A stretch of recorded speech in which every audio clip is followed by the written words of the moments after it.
And I sit here and go, did they drop the acid in the Kool-Aid? Because that's where we are.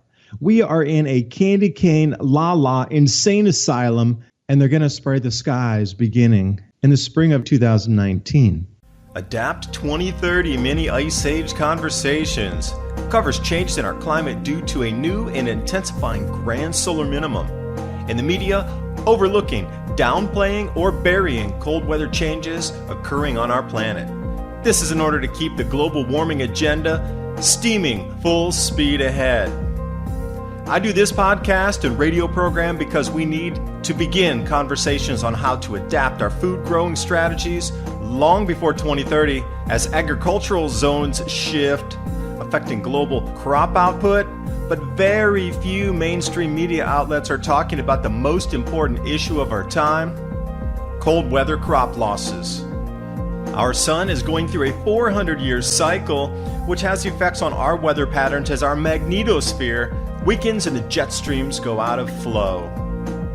It's not CO2, it's not you, it's the sun. Are you ready to thrive in the Grand Solar Minimum? Then join me for Mini Ice Age Conversations. I'm your host, David DuByne. And I do welcome you this morning. Good afternoon, good evening, anywhere you are on the planet. I don't even know where to start today except to bring you the news. The extinction level event of our planet begins in 2019. And I'm not talking about global cooling, and I'm not talking about global warming. Those are moot points at this point. It's not about the economy. Overpopulation, resource depletion has nothing to do with that.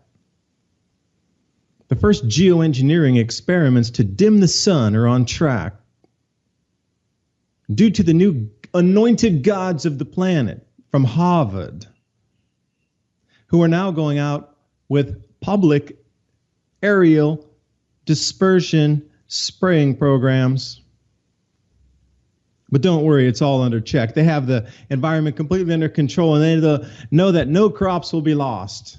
And this will no way run away into some extinction level event by accident. Rest assured, the computer models they're using are so precise. I thought we heard the same thing with the IPCC and all the warming that was supposed to happen too, but 77 of their models are incorrect out of 78. And the other one is just about a tenth of a degree off. But anyway, how do you get 77 out of 78 models incorrect? And then Harvard's coming out saying, oh, we have models to project what will happen when we spray calcium carbonate into the atmosphere. And if that doesn't work, we're just going to shift right over to sulfur dioxide. Same stuff that comes out of volcanoes, same stuff that causes acid rain, same stuff that causes depletion of the ozone. You know, I had an interesting conversation the other night with a few friends. They were saying, hey, back in the 1970s, wasn't it CFCs that were all the scare? Oh, chlorofluorocarbons, that hairspray can is dangerous. It's going to kill us all. The ozone's going to go away. And now here they are. They're going to have to spray up in the atmosphere, and they're publicly telling you about it.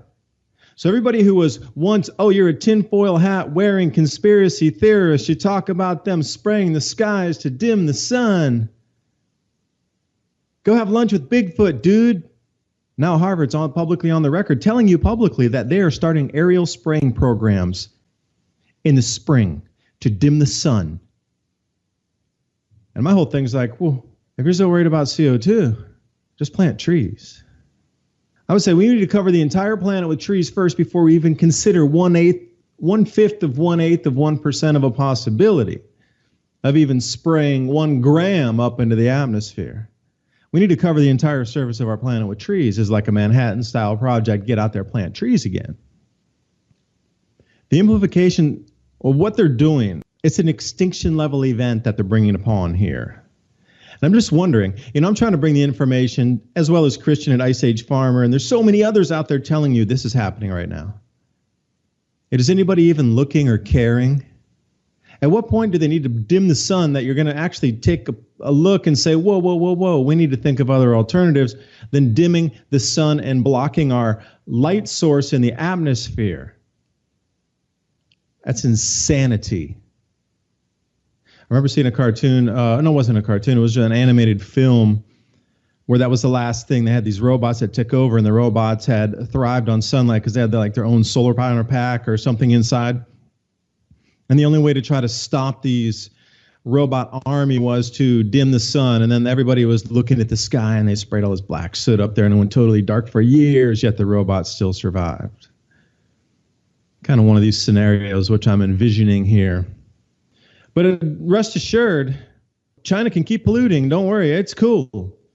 With the new climate accords over in Poland, India can pollute. China can still continue to pollute.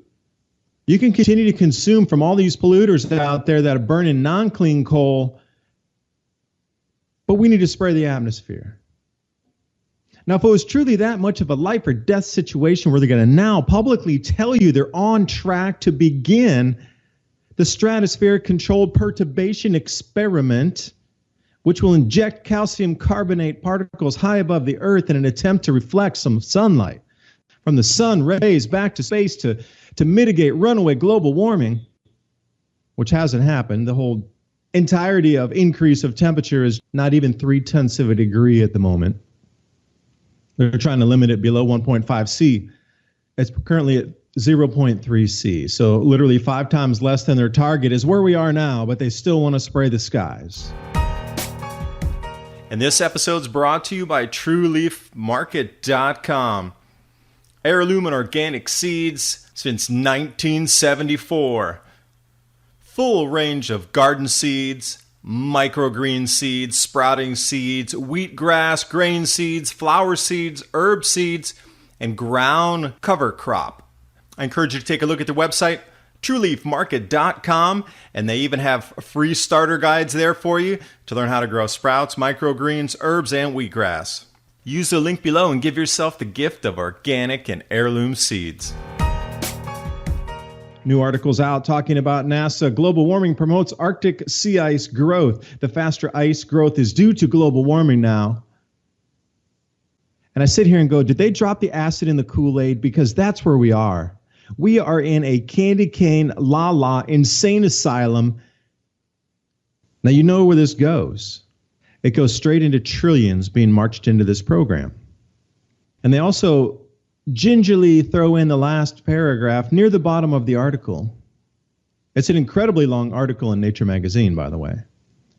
Like 99% of the people would never get through the entirety of the article. It's like 3,000-word article.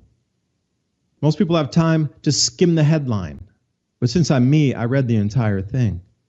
Because I feel it affects my life and your lives and your children's and your grandchildren's and everybody's life at such a deep level when they're going to spray the skies to block out sunlight. Yet they're going to let the status quo continue with polluters across the planet continue to manufacture goods and send smoky, dirty ships across the ocean with their bunker fuels. And for those of you out there saying, oh, we need to limit cars and da-da-da, ship traffic across the planet, ocean-going vessels like container ships and other breakbark vessels and whatever tugs and anything moving on the seas, those are the greatest polluters on the planet. But oh no, don't interfere with the economics, because if you stop global shipping on the seas, oh my God, we're going to upset the global balance economically.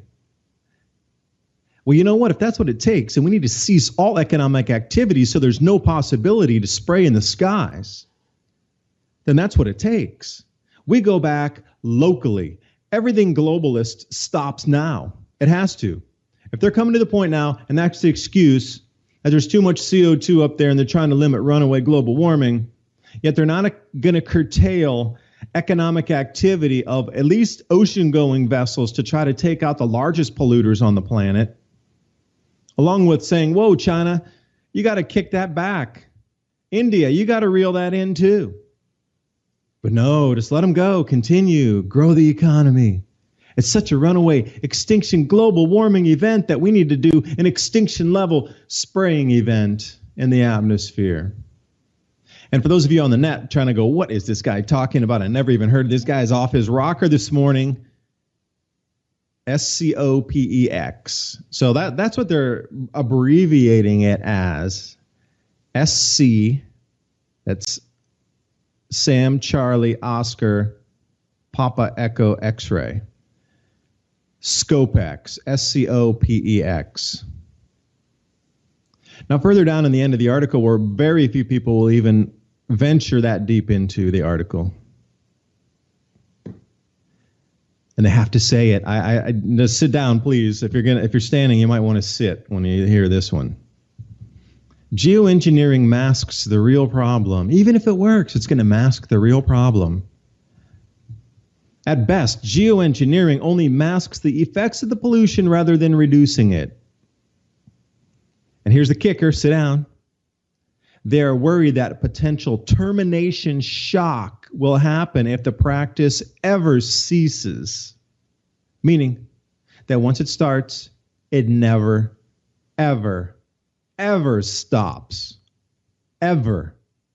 That right there should spook you.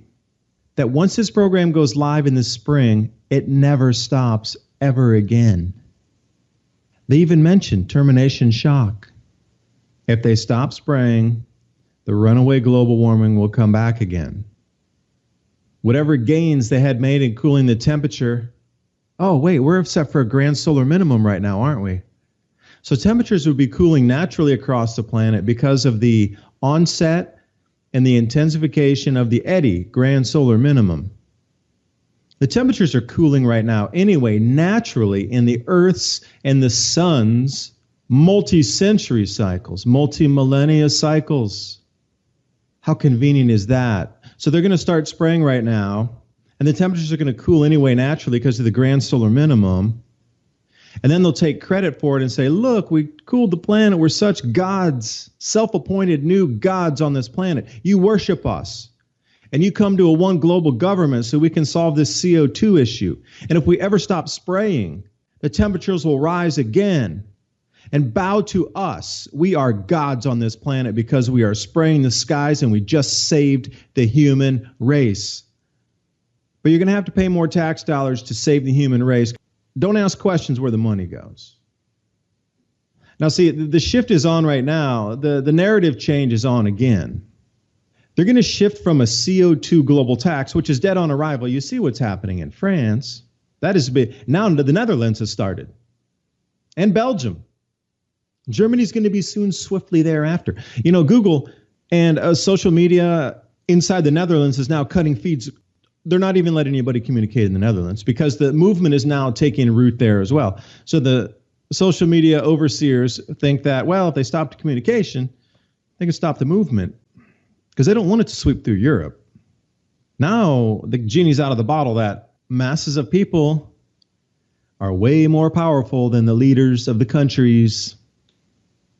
That mass movement of people can change, that the authorities really have no power.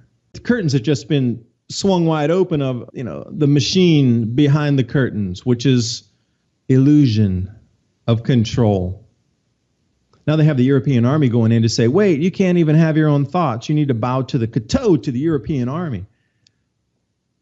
You got tanks rolling through. They're not even French tanks. Those are EU army tanks going in there. What do you think they're going to do when the world stands up against a geoengineering program? Once they try to switch the narrative from CO2 tax, that ain't going to work anymore. Just guarantee that's a dead animal there. They're going to pretend like they're fighting it to the end, but watch as the switch, I'm calling it right now. Within 2 years, the switch will have gone from a global CO2 tax to a global geoengineering tax. And bring your gold to the temple of the new gods of the Harvard geoengineering programs. And they do think of themselves as the new gods controlling humanity, saving the planet. They consider themselves extra dimensional in what they're doing with our skies. Now, the last little bit of comedy in this, if there is a bit of comedy, it would be comedy in here. They're philanthropists. Philanthropists are funding the team, so they're not even going to seek to file patents on these geoengineering spray nozzles, delivery devices, because philanthropists are taking the lead. And I laugh, and I go over to Jim Lee. He has a site called climateviewer.com. Spell it out in your browser bar exactly as it sounds. climateviewer.com, where he has almost 200 patents going back to the early 1900s on geoengineering mechanisms and patents for aerial dispersal and all the uses and benefits that this technology can be used. So in the real world, when they come out and say this statement, they will not seek to file a patent. It's because they can't. All the other patents for this technology are already done. It's like you coming out and say, I'm going to unveil a new car, but I'm not going to seek a patent for it. Because basically all the patents for all the working parts in engines and wheels and everything else, steering columns, brakes, whatever, there's already patents for it all out there. So if you do come up and say, I'm not going to even file a patent for this new car, it's the same thing they're saying right here. They're not going to seek a patent because they can't. I highly encourage you to head over to Jim Lee's climateviewer.com and check out all the enormous amount of patents that are on there. You will be shocked how many experiments have been done already since the 1960s for this technology. So here they are, they want to spend hundreds of billions and trillions of dollars now to spray the skies, but they don't even talk about planting trees to absorb more carbon dioxide out of the atmosphere. Now they have artificial trees to pull carbon dioxide out of the atmosphere. An artificial tree to do something that a real tree does, but a real tree costs cents, but these artificial trees cost thousands of dollars each. So what they want to do is put millions of these artificial trees around instead of planting real trees. It's unbelievable. Like really, like I said, the acid's in the Kool-Aid here, man. How far out of your mind do you need to go to try to sell people artificial trees for thousands of US dollars each that are some sort of minuscule carbon capture storage device when you could plant real trees? Fruit trees even. We could get food and absorb carbon dioxide at the same time. OMG, double whammy, two birds, one stone. This is the insanity of this. This is why I'm bringing it to your attention here. This, the clinical definition of being insane, the developers of this need to be mentally evaluated, in my personal opinion, when they're so quick to jump to block the skies of sunlight. At least some saner heads in the Nature article ask the same questions like, whoa, what if this goes runaway? And what happens to our crops if it goes runaway? And the answer was simple. Well, it would be like a large volcanic eruption that would block the sun for several years. And we have to go back in history and look, when was there a huge, large eruption that blocked the sun for several years? Year without a summer. Tambora eruption. Got to go way back in the early 1800s, 1815, 16, 17. The last representation of what they're trying to do currently, they're saying Pinatubo, but the Nature article points out correctly, if it goes runaway and that stuff does not drop out of the atmosphere as their models predict it should, if the particulates stay up there longer than it forecast to, basically, that will bring us back into a Tambora style year without a summer event. And since I have been talking about our need moving forward in this new society that we're entering as our global grain production starts to be reduced in yield, your food prices are going to skyrocket. And I mean skyrocket, not just doubling or tripling, something like 5 or 10 times higher by 2020 at the very least. TrueLeafMarket.com. I really want to talk about growing your own food, which will be a necessity moving forward.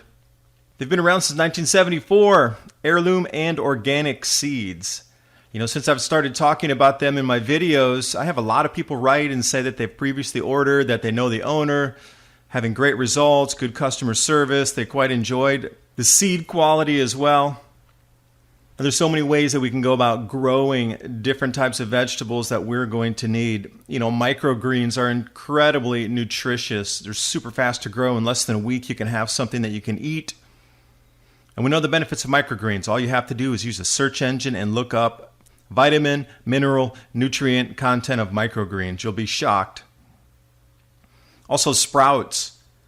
We can get those a little bit taller, a little more dense, a little bit larger volume on the vegetation mass coming off of there. So how do you know what kind of sprouts to grow? How about wheatgrass or herbs? What about different types of herbs that we can add to our foods? Now, what I just described to you, there's a full range of starter guides there at trueleafmarket.com for you to take a look at. Even if it's just for your own knowledge and you don't purchase something from them, at least get the information so you know how to grow microgreens, you know how to grow sprouts, you understand what some of the herbs are for.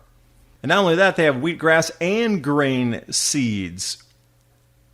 So when I'm talking about grain growing regions going offline, we just need to look back in history and see where across the planet there was difficulty growing grains when this grand solar minimum intensified and the jet stream started wandering just like they're doing today due to a decreased magnetosphere that does not hold our jet streams locked in their traditional flows. Grains are one thing, herb seeds are another, cover crops, something different, but whatever you do, organic seeds are going to be a necessity because you can save those seeds and then grow them the next season, which you unequivocally cannot do with GMO. TrueLeafMarket.com. Use the link below and give yourself the gift of organic and heirloom seeds. You got to realize what happened during those years. The temperatures in Europe dropped about 18 degrees Fahrenheit, or about 5 to 7 degrees Celsius on average during the winters.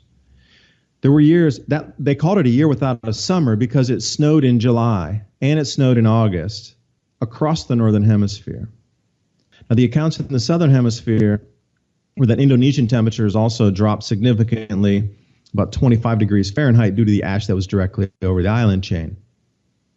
Other places further out across Thailand and reports in China also were somewhere around 12 degrees Fahrenheit drop in their temperatures.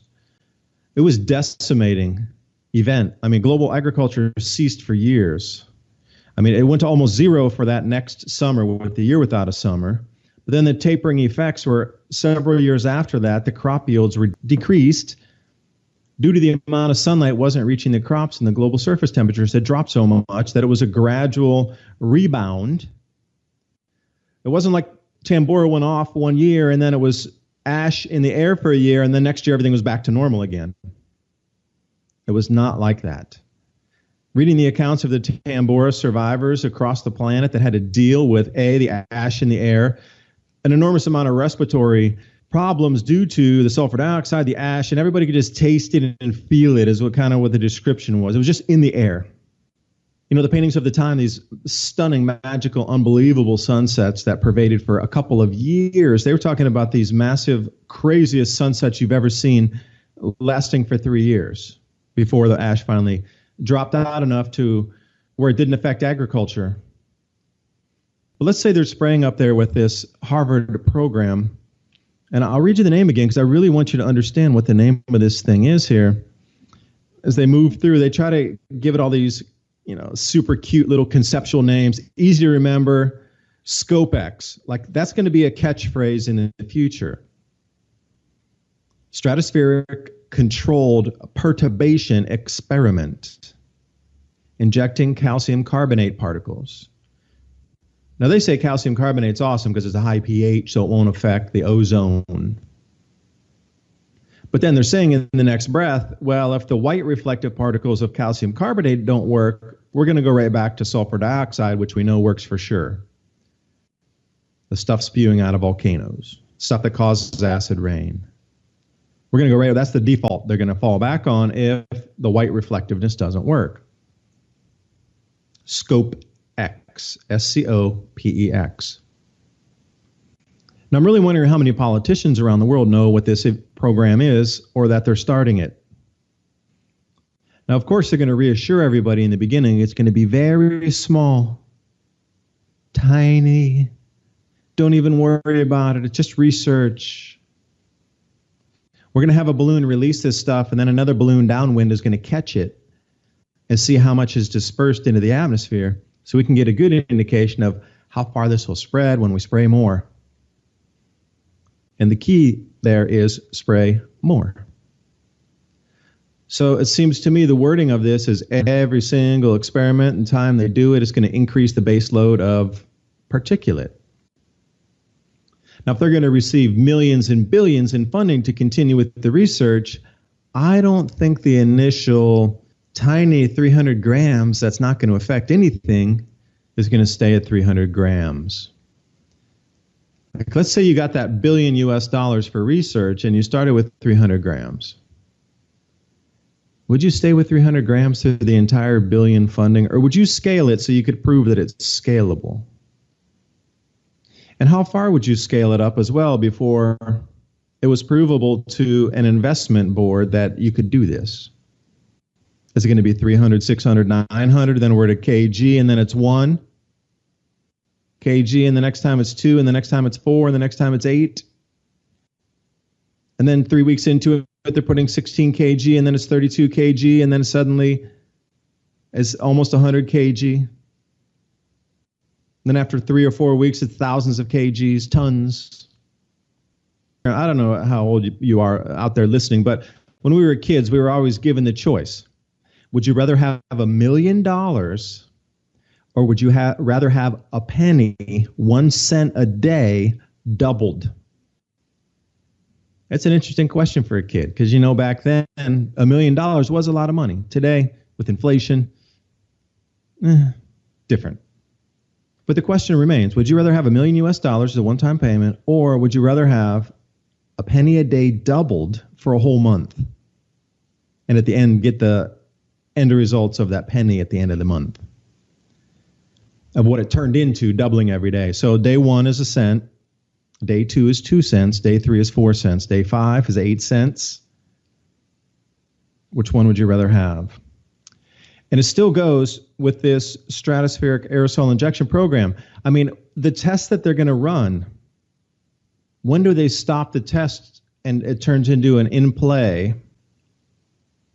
And at what point is it coming out publicly where mom and pop is going to wake up and go, whoa, I read on the news they're spraying the skies with like thousands of aircrafts every day. They shouldn't do that. Where will the public outrage be? They say that they're going to try to reach the cap of 0.6 degrees Celsius in the next 15 months downward in temperatures. Now, wait a second. In the beginning of the article, they're talking about, we're just taking an experiment. We're going to blow up we're going to spout off 300 grams over there. And then further down the article, they're talking about getting the global average temperatures to drop by 0.6 of a degree over 15 months. Whoa, where's the disconnect there?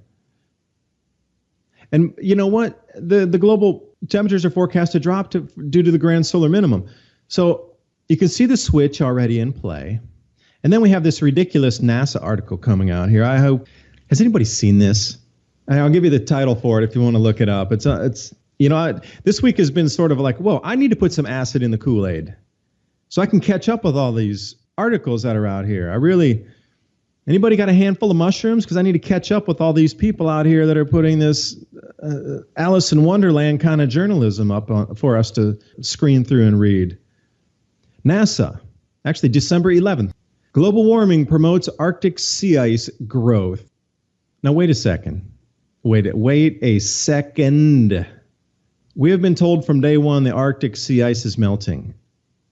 Now, as a sentient thinker, I believe anybody listening to the program here is smart enough.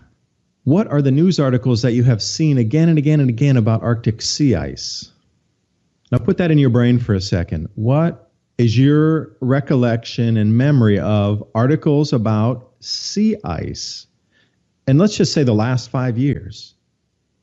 Mine is one of, it's declining to the lowest ever. It continually shrinks. It's a runaway thing where they'll have some blue water heating event because there's not enough ice up there, and the ice is continuing to shrink. Now, that's my recollection of it, of just perusing headlines and not really delving into it as questioning it. I'm just telling you that's what the headlines are, pure and simple. But here we are now, we have NASA telling us that the increased rate of ice thickening in the Arctic now is due to global warming. The Arctic sea ice is now recovering, which it has been for the last year, by the way. A lot of people are talking about it on channels like myself, or anybody in the climate debate, anywhere you look, has been talking about increasing sea ice for the last year at least. But all the mainstream narrative, global controlled media has always been pushing up to this very minute that sea ice is decreasing. But now we have this complete 180 here. Wintertime Arctic ice growth slows in its long-term decline. Grand solar minimum intensifying. And NASA's really at a loss to explain it. But they're explaining it, and they do put some explanation here, and they have a fire under a pot and an ice cube in there, and it says faster ice growth. Due to a warming Arctic Ocean, that the ice grows faster because we have fire boiling water, and when you put an ice cube in there, it actually makes the ice cube get bigger.